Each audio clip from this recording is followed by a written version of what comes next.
മക്കളെ, welcome back to Xylem learning. അബീമിസ് ആണ്. അപ്പൊ നമ്മൾ ഇന്നത്തെ വീഡിയോയിൽ ഡിസ്കസ് ചെയ്യാൻ പോകുന്നത് എന്തൊക്കെയാണ് formal letter, informal letter, description എഴുതുമ്പോൾ നമ്മൾ ശ്രദ്ധിക്കേണ്ട കാര്യങ്ങൾ എന്നാണ്. അപ്പൊ നമ്മൾ ഇതാ കുറേ ആയിട്ട് ഓരോരോ ഡിസ്കോഴ്സസ് ഒക്കെ നമ്മൾ ഡിസ്കസ് ചെയ്ത് പഠിക്കുന്നുണ്ട്. അതേപോലെ തന്നെ ഒരു ഇൻഫോർമൽ ലെറ്റർ എന്ന് പറഞ്ഞാൽ എന്താണ് മക്കളെ? അതായത് നമ്മൾ ഫ്രണ്ട്സിന് എഴുതുന്ന കത്ത്, അല്ലെങ്കിൽ അച്ഛനും അമ്മയ്ക്കും ഒക്കെ എഴുതുന്ന കത്ത് എന്താണ്? ഇൻഫോർമൽ ലെറ്റർ ആണ്. നമ്മുടെ ക്ലോസ് ആയിട്ടുള്ള ആൾക്കാർക്ക് നമ്മുടെ എഴുതുന്ന കത്താണ് നമ്മുടെ ഇൻഫോർമൽ ലെറ്റർ. ഇനി ഫോർമൽ ലെറ്റർ എന്ന് പറഞ്ഞാൽ എന്താ? ഔദ്യോഗികമായിട്ടുള്ള രീതിയിൽ നമ്മൾ എല്ലാ ഫോർമാറ്റോടും കൂടി ഒഫീഷ്യൽ ആയിട്ട് നമ്മൾ എഴുതുന്ന ലെറ്റർ ആണ്. ഓക്കെ, ഒഫീഷ്യൽ ആയിട്ട് നമ്മൾ എഴുതുന്ന ലെറ്റർ ആണ് നമ്മുടെ ഇൻഫോർമൽ ലെറ്റർ, ഫോർമൽ ലെറ്റർ എന്ന് പറയുന്നത്. അതുപോലെ തന്നെ ഡിസ്ക്രിപ്ഷൻ എന്ന് പറഞ്ഞാൽ, അതായത് ഒരു പിക്ചർ തന്നിട്ട് അതിനെ ഡിസ്ക്രൈബ് ചെയ്ത് എഴുതാനായിട്ട് തീർച്ചയായിട്ടും നിങ്ങളോട് എക്സാമിന് ചോദിക്കുന്ന ക്വസ്റ്റ്യൻ ആണ്. അങ്ങനെ ഡിസ്ക്രിപ്ഷൻ ചോദിച്ചാൽ നമ്മൾ എന്തൊക്കെ കാര്യങ്ങൾ ശ്രദ്ധിക്കണം എന്നുള്ള കാര്യങ്ങളാണ് നമ്മൾ ഇന്നത്തെ വീഡിയോയിൽ അടിപൊളിയായിട്ട് സെറ്റ് ആക്കാൻ പോകുന്നത്. അപ്പോൾ ഇത് ഇഷ്ടപ്പെട്ട് കഴിഞ്ഞാൽ നിങ്ങൾ തീർച്ചയായിട്ടും ലൈക്ക് ചെയ്യുക, നമ്മുടെ ചാനൽ സബ്സ്ക്രൈബ് ചെയ്യുക, അതുപോലെ തന്നെ ഫ്രണ്ട്സിനൊക്കെ ഷെയർ ചെയ്ത് കൊടുക്കുക. അപ്പോൾ വൈകാതെ തന്നെ നമുക്ക് സ്റ്റാർട്ട് ചെയ്യാം മക്കളെ. എന്താണ് ഒരു ഇൻഫോർമൽ ലെറ്റർ? നമ്മൾ നേരത്തെ പറഞ്ഞതുപോലെ ഫ്രണ്ട്സിനൊക്കെ അയക്കുന്ന ലെറ്റർ ആണ്, അല്ലെങ്കിൽ ക്ലോസ് ആയിട്ടുള്ള ആൾക്കാർക്ക് നമ്മൾ അയക്കുന്ന ലെറ്റർ ആണ് നമ്മുടെ ഇൻഫോർമൽ ലെറ്റർ. ഇൻഫോർമൽ അല്ലെ, ഫോർമൽ അല്ല. ഫോർമൽ എന്ന് പറഞ്ഞാൽ നമുക്കറിയാം നമ്മൾ ഔദ്യോഗികമായിട്ട് എഴുതുന്നതാണ്. അപ്പൊ ഇൻഫോർമൽ എന്ന് പറഞ്ഞാൽ നമ്മൾ അല്ലാണ്ട് എഴുതുന്ന ലെറ്റേഴ്സ് ആണ്.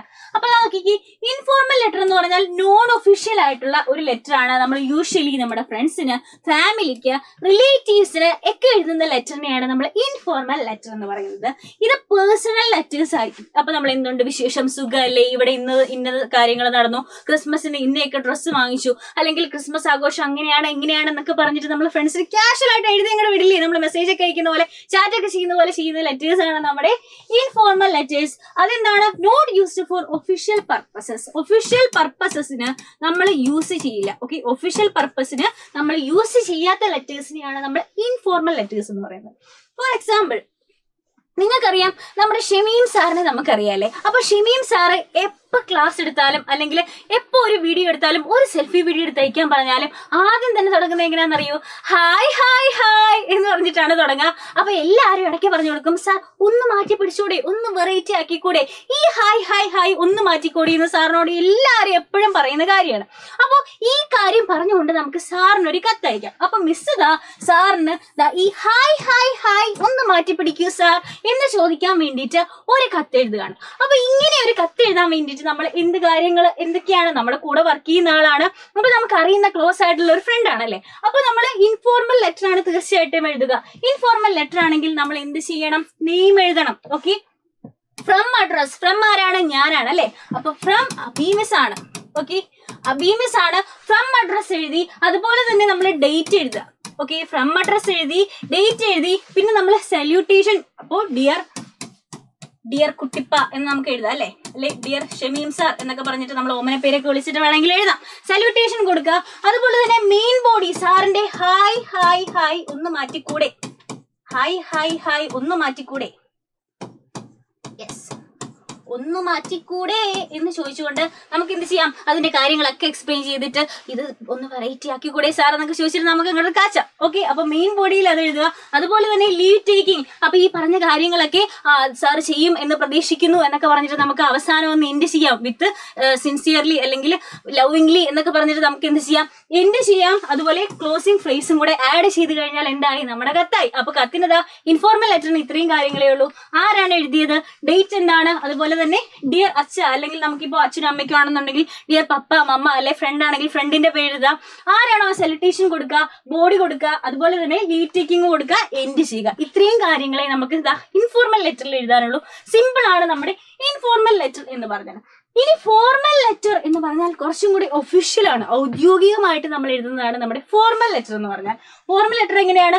ഓർഡർ ആയിട്ട്, കറക്റ്റ് ഓർഡർ ആയിട്ട്, പ്രോപ്പർ ആയിട്ടുള്ള ലാംഗ്വേജിൽ. നമ്മൾ നേരത്തെ ഡിയർ കുട്ടിപ്പ എന്നൊക്കെ എഴുതിയതുപോലെ ഇവിടെ എഴുതാൻ പറ്റില്ല. കറക്റ്റ് ആയിട്ടുള്ള ആളുടെ പേരൊക്കെ യൂസ് ചെയ്തിട്ട് കൺവെൻഷണൽ ആയിട്ടുള്ള ലാംഗ്വേജിൽ, സ്റ്റിപ്പുലേറ്റഡ് ആയിട്ടുള്ള ഫോർമാറ്റിൽ വേണം കറക്റ്റ് ആയിട്ട് അംഗീകരിച്ചിട്ടുള്ള ലെറ്റർ എങ്ങനെയൊക്കെയാണോ എഴുതേണ്ടത്, ഫ്രം, ഡേറ്റ്, ടു, അങ്ങനെയുള്ള കാര്യങ്ങളൊക്കെ അതേപോലെ തന്നെ നമ്മൾ കറക്റ്റ് ആയിട്ട് എവിടെ എഴുതണം? ഫോർമൽ ലെറ്റേഴ്സിൽ എഴുതണം.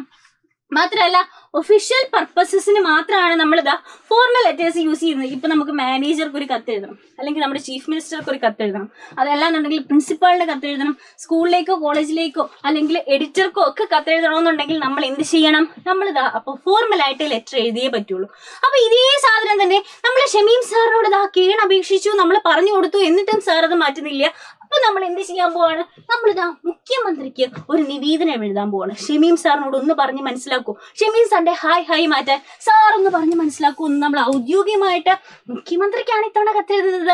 അപ്പൊ നമുക്ക് ഫോർമൽ ആയിട്ട് ലെറ്റർ എഴുതിയേ പറ്റുള്ളൂ അല്ലെ? അപ്പൊ മിസ് ദാ ഷമീം സാറിന്റെ ഈ ഹായ് മാറ്റാൻ വേണ്ടിയിട്ട് നമ്മുടെ മുഖ്യമന്ത്രിയോട് കത്തെഴുതിക്കൊണ്ട് നമ്മൾ ആവശ്യപ്പെടുകയാണ് അല്ലെ? സാർ എന്തെങ്കിലും ഒരു സൊല്യൂഷൻ, ഞങ്ങൾ വിചാരിച്ചിട്ടൊന്നും നടക്കുന്നില്ല, ഒരു സൊല്യൂഷൻ കണ്ടെത്തി തരുമോ എന്ന് ചോദിച്ചിട്ട് നമ്മൾ കത്തയക്കുകയാണ്. ഇങ്ങനെ ഒരു കത്താണെങ്കിൽ നമ്മൾ എന്തൊക്കെ കാര്യങ്ങൾ ശ്രദ്ധിക്കണം മക്കളെ? ഫ്രം അഡ്രസ്, ഞാനാണ് കത്തയക്കുന്നത്, എന്റെ ഫ്രം അഡ്രസ്, എന്റെ പേര്, എന്റെ വീട്ടുപേര്, അങ്ങനെയുള്ള കാര്യങ്ങളൊക്കെ ഫ്രം അഡ്രസ്സിൽ കൊടുക്കുക. അതുപോലെ തന്നെ ഡേറ്റ് കൊടുക്കുക. ടു അഡ്രസ്, ആർക്കാണ് ഞാൻ അയക്കുന്നത്? ബഹുമാനപ്പെട്ട മുഖ്യമന്ത്രി സാറിനാണ്. അപ്പം ആ കാര്യങ്ങൾ ടു അഡ്രസ് കൊടുക്കുക. പിന്നെ സല്യൂട്ടേഷനിൽ നമ്മൾ എന്ത് ചെയ്യണം? നമ്മൾ ഡിയർ, നമുക്ക് ഈ ഓമന പേരൊന്നും വിളിക്കാൻ പറ്റില്ല, നമ്മൾ ഹോണറബിൾ ചീഫ് മിനിസ്റ്റർ എന്നൊക്കെ പറഞ്ഞിട്ട് നമ്മൾ ബഹുമാനത്തിൽ നമ്മൾ ആ ഒരു സല്യൂട്ടേഷൻ കൊടുക്കുക. എന്താണ് സബ്ജക്ട് എന്താണ്? ഷമീം സാറിന്റെ ഹായ് ആണ്. അപ്പൊ അതേപോലെയുള്ള സബ്ജക്ട്. ഇനി ഫോർമൽ ആയിട്ടുള്ള ലെറ്റർ ആണെങ്കിൽ എന്താണോ സബ്ജക്റ്റ്, ആ ഒരു സബ്ജക്റ്റ് നമ്മളിതാ ഇവിടെ കറക്റ്റ് ആയിട്ട് എഴുതി കൊടുക്കുക. ഫ്രമും ടൂം നമ്മുടെ ഈ ഇതേപോലെയുള്ള സല്യൂട്ടേഷനും കഴിഞ്ഞിട്ട് സബ്ജക്റ്റ് എന്താണോ അത് നമ്മളിതാ ആഡ് ചെയ്തൊന്ന് ഹൈലൈറ്റ് ചെയ്ത് എന്താണ്, എന്തിനെ പറ്റിയിട്ടാണ് പറയുന്നത് എന്ന് കാണിക്കാൻ അത് എഴുതുക. പിന്നെ നമുക്ക് ഇൻട്രൊഡക്ഷൻ വേണം. നമ്മുടെ പ്രശ്നം എന്താണോ ആ പ്രശ്നത്തിനെ പറ്റിയിട്ട് ഒരു ലഘുവായിട്ട് ഒരു ഇൻട്രൊഡക്ഷൻ കൊടുക്കുക. അതേപോലെ തന്നെ രണ്ടാമത്തെ പാരഗ്രാഫിൽ അതിനെ മെയിൻ ബോഡിയിൽ, ഇപ്പൊ നമുക്ക് എന്തെങ്കിലും വേസ്റ്റ് ഇടുന്നു നമ്മുടെ സ്ഥലത്ത് അല്ലെങ്കിൽ നമ്മുടെ പരിസരത്ത് വേസ്റ്റ് കൊണ്ട് കൂട്ടിയിടുന്നു, അപ്പം ആ ഒരു കാര്യങ്ങൾ നമുക്ക് ഇൻട്രൊഡക്ഷനിൽ എഴുതാം. അതുപോലെ തന്നെ അത് വിശദീകരിച്ച് നമുക്ക് മെയിൻ ബോഡിയിൽ എഴുതാം. അതേപോലെ തന്നെ എൻഡിൽ വേണ്ട നടപടികൾ എടുക്കും എന്ന് പ്രതീക്ഷിക്കുന്നു എന്ന് പറഞ്ഞിട്ട് നമുക്ക് ലീവ് ടേക്കിംഗ് കൊടുക്കാം. ക്ലോസിംഗ് ഫ്രേസ് അല്ലെ, യുവേഴ്സ് ഫെയ്ത്ത്ഫുള്ളി എന്ന് പറഞ്ഞിട്ട് പേരും ഒപ്പിടാം.